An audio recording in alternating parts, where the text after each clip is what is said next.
Reed in the second quarter. Draymond flailed his arm at Reed's head, earning the call from the officials. It was his 5th technical of this postseason. If he gets 2 more technical fouls, he would be suspended for 1 game. Draymond didn't mince words postgame.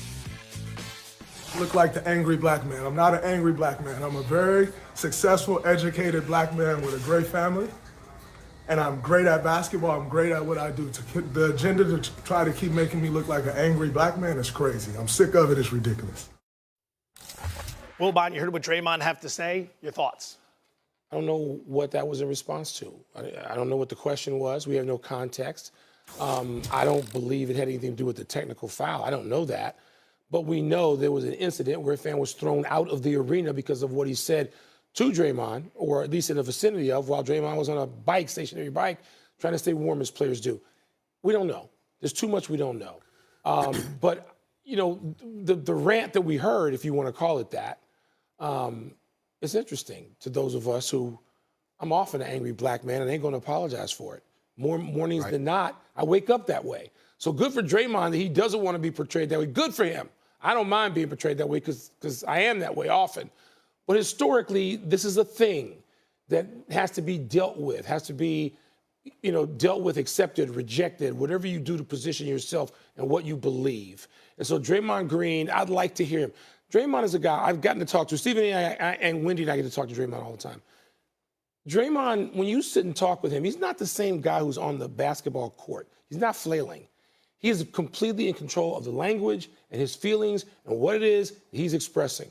And I've talked to Draymond for long stretches of time, including last week. So I'd like to find out what happened on that bike that caused that reaction.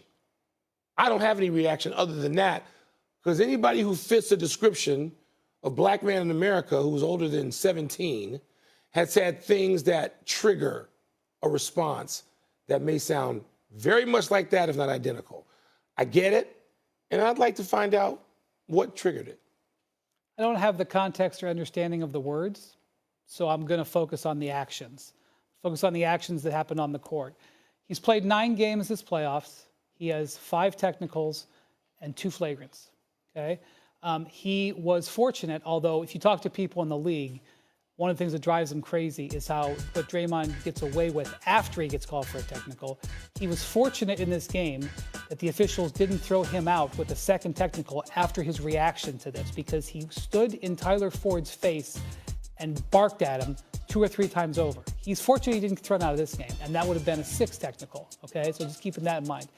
We teamed for the flagrant foul that he got in Game 6 of the last series, which he thought screwed that game up against the Rockets. This has repeatedly happened. And once again, for the umpteenth time after the game, Steve Kerr gives his defense of Draymond, which is he plays on the edge, and sometimes we deal with him going into this. That's all fine. They have made the calculation in the investment. They see 4 rings. His flagrants may have cost them a ring. And if he helped you win 4 and cost you 1, that percentage is what they're willing to live with. They pay him. They love him. They've decided to embrace him. But he has no margin for error now with Steph out. Just can't. Just can't.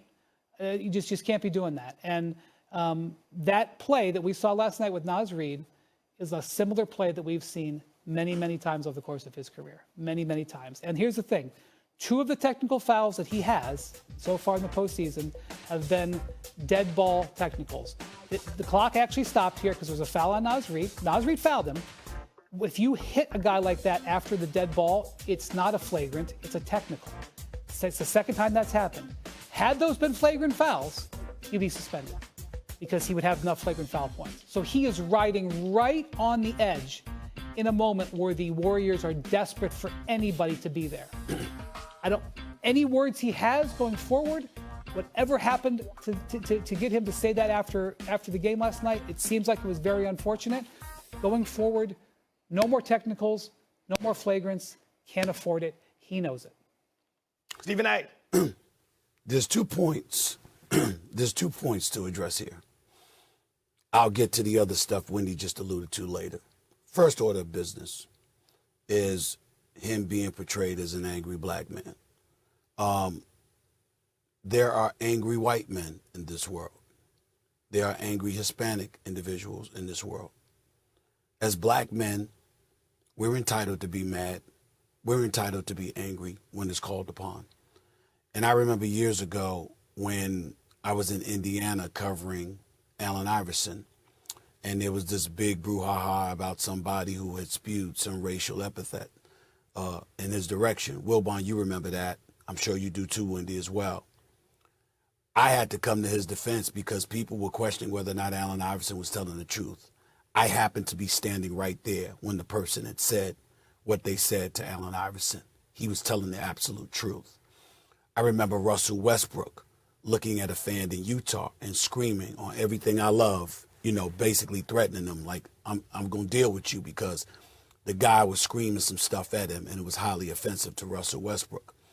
Players go through these things sometimes.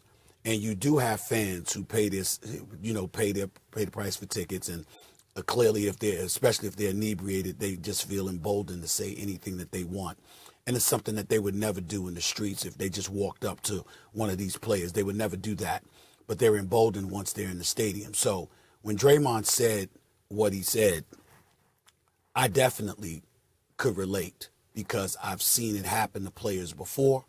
I don't believe that Draymond is lying one bit. The fan was removed. And most importantly, under certain circumstances, players have every right under the sun to be angry. And it shouldn't be a situation that invites skepticism just because you're angry and you happen to be black, as if you're not entitled to react in an abrasive fashion if somebody comes at you in an abrasive fashion. Having said that, now we get into more specifics about Draymond Green. Do y'all know that Draymond Green has 37 technical fouls in the postseason since entering the league in 2012-2013? That is 15 more than any other player. Why do I bring that up? Because the same Draymond that Wilbon, myself, you, Wendy, would all defend and say he's a good man. He's a really good dude. He's very smart. He's family oriented. At his core, he is as decent as they come. It's hard not to have love for Draymond if you know him a little bit, because he is a really, really, really good brother. But there does come a point in time where even to your brother, you're saying to yourself, you do understand there is some culpability here, right? On your shoulders. When the stuff happened with Nurkic, Kevin Durant, your teammate, I jumped all over Kevin Durant when Kevin Durant said, I hope he gets the help he needs, because I knew people were going to pounce on that to attach something more to Draymond that extended beyond the court of basketball. And I thought that his former teammate, Kevin Durant, should have been sensitive to that.